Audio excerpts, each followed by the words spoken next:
السلام عليكم ورحمة الله تعالى وبركاته إلى هذا الفيديو الجديد المخصص للسنوات الأولى ثانوي. لدينا ملخص درس تنظيم الدولة الجزائرية من 1518 إلى 1830، وسنتناول في هذا الدرس مجموعة من النقاط.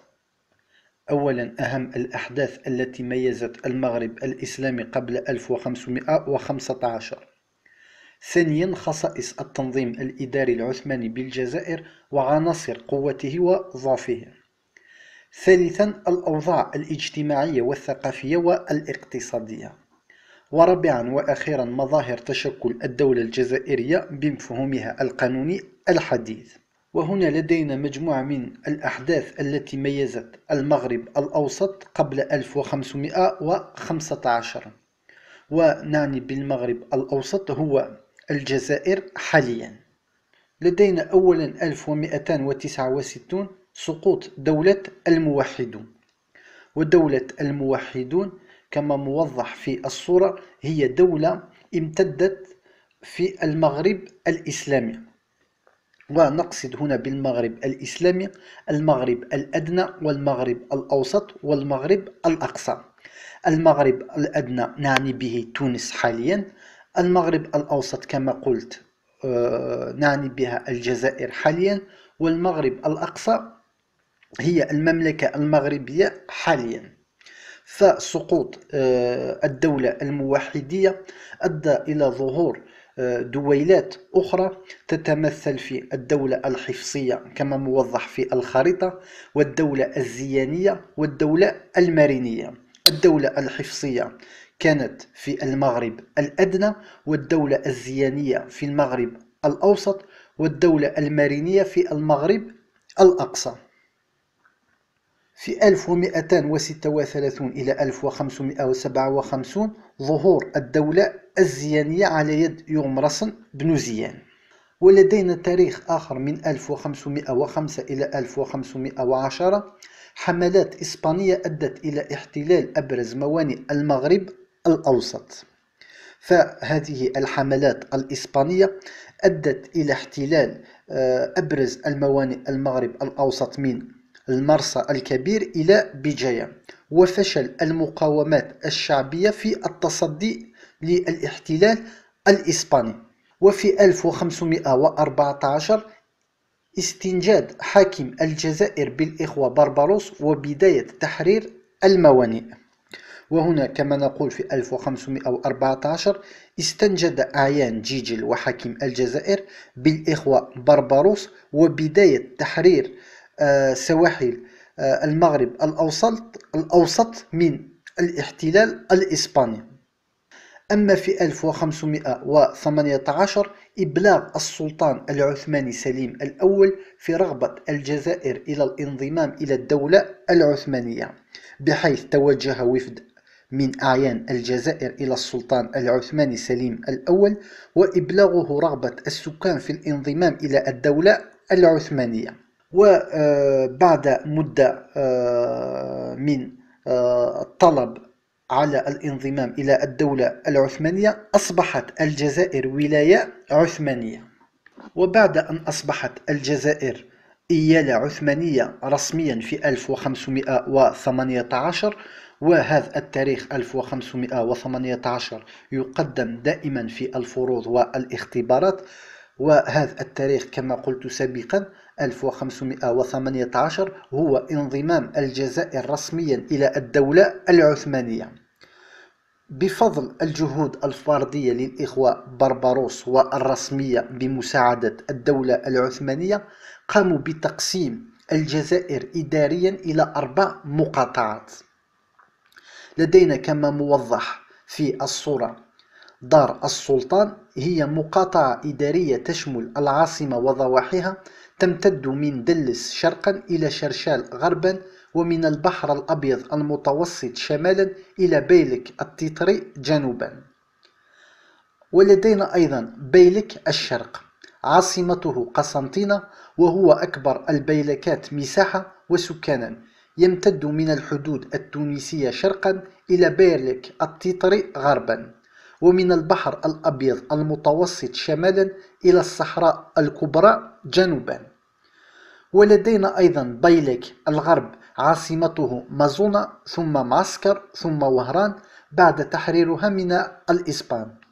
يمتد من الحدود المغربية غربا إلى بيلك التيتري شرقا، ومن البحر المتوسط شمالا إلى الصحراء الكبرى جنوبا. أما بيلك التيتري عاصمته المدية، وهو أصغر البيلكات، يمتد من سهول متيجة شمالا إلى الصحراء الكبرى جنوبا، وهو محصور بين بيلك الشرق وبيلك الغرب.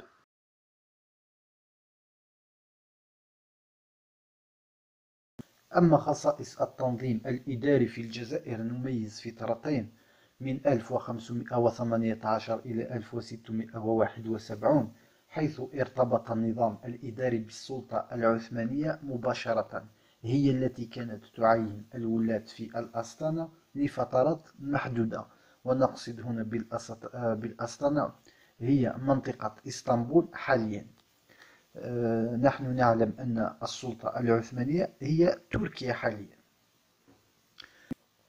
أما الفترة الثانية وهي من 1671 إلى 1830، أي نهاية الحكم العثماني في الجزائر، وهي مرحلة الديات، حيث هذه المرحلة استقلت الجزائر في التسيير الداخلي والخارجي عن السلطة العثمانية، حيث كان الولاة في الجزائر يعينون في الجزائر دون الرجوع إلى السلطة العثمانية.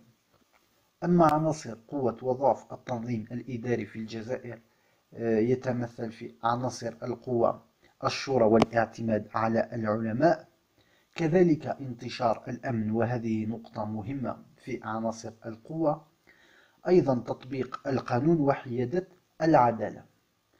أما عناصر الضعف يتمثل في إبعاد الجزائريين عن المناصب الكبرى، حيث كان يقتصر الحكم على الأتراك والكراغلة. ونقصد هنا بالكراغلة أي المولودون من أب عثماني وأم جزائرية. إرهاق الرعاية بالضرائب والغرامات، أيضا الامتيازات الممنوحة للقبائل الموالية.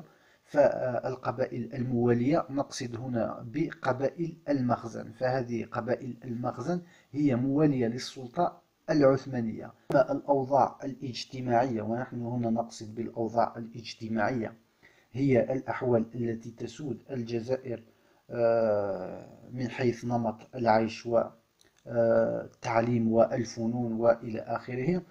بلغ عدد سكان الجزائر في نهاية الحكم العثماني حوالي 3.5 مليون نسمة، وقد أسهمت عوامل داخلية وخارجية في تشكل نمط اجتماعي جديد يتمثل، وهنا ينقسم السكان في الجزائر في تلك الفترة إلى نوعين. لدينا سكان الحضر وهم الأتراك والكراغلة والرعايا الأجانب من اليهود والمسيحيين. فنقصد هنا بسكان حضر أي الذين يعيشون في المدن والذين يتمسكون بالسلطة. كذلك سكان البدو وهم الأغلبية من الجزائريين الأصليين من العرب والأمازيغ. أما الأوضاع الثقافية، هنا لدينا التعليم في فترة الجزائر في الفترة العثمانية انتشر التعليم في جميع الحواضر أي في جميع المدن، نتيجة حرص الدولة على توسيعه وتمويله ومجانيته. أيضا لدينا الفنون، تمثل في الفن المعماري، الرسم والموسيقى والغناء. ومثلا الغناء لدينا الأندلس، لدينا الغناء البدوي، لدينا جميع أنواع الغناء.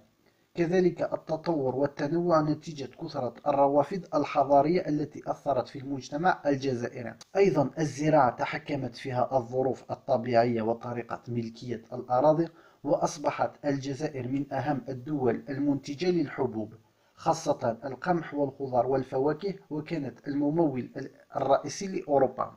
أيضا التجارة ميزتها الحيوية والنشاط الكبير، خاصة الخارجية منها، نتيجة لاستراتيجية الموقع الجزائري. أما التجارة الداخلية تتمثل في الأسواق الأسبوعية إلى جانب القوافل التجارية. ونعود إلى مظاهر تشكل الدولة الجزائرية بمفهومها الحديث، أي الدولة الجزائرية التي نعرفها حاليا. أولا، تشكل مجالها الجغرافي بحدوده الحالية واستقلال خزينتها عن الدولة العثمانية. ونقصد مجالها الجغرافي بحدوده الحالية أي الجزائر التي تمتد من وهران إلى عنابة، ومن البحر الأبيض المتوسط شمالا إلى الصحراء الكبرى جنوبا، واستقلال خزينتها عن الدولة العثمانية. أيضا صك النقود باسمها واتخاذ أخطار خاصة بالجزائر، أي أصبحت الجزائر تمتلك عملة خاصة بها. امتلاك قوة عسكرية ضاربة متمثلة في الأسطول البحري وقبضتها للأتوات المفروضة على الدول الأوروبية. ونقصد هنا بالأتوات أي أن الأسطول الجزائري يفرض على السفن التي تمر على البحر الأبيض المتوسط بدفع الضرائب. كذلك توقيع الجزائر للمعاهدات مع الدول الأجنبية واستقبال قناصل وبعثات دبلوماسية، أي الجزائر تقوم بعلاقات مع الدول الخارجية دون الرجوع إلى الدولة العثمانية.